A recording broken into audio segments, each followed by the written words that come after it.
Set availability for content so learners have access when using Brightspace Pulse.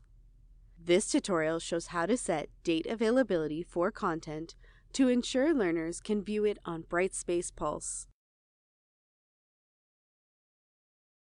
To begin, from Content, navigate to the content you want to edit and click it. Here, you can add dates and restrictions for an individual topic. Click Add Dates and Restrictions. You can add a start date, due date, and end date for the content topic. Start date signifies the day that content becomes available to learners. Due date constitutes the date by which learners are expected to have reviewed the content, and end date is the date that access to the content is revoked.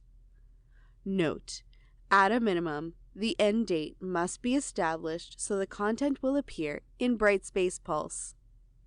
Click Add Start Date.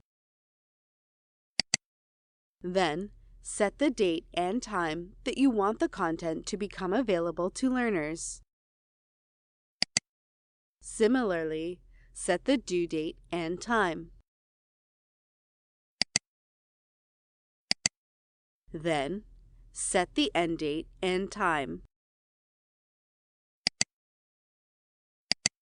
Teaching tip: set the end date for the last day of the course so that it remains available to learners. When you are ready, navigate to Update and click it. Your new start, due, and end dates display, and the content will be visible in Brightspace Pulse. Set availability for content so learners have access when using Brightspace Pulse.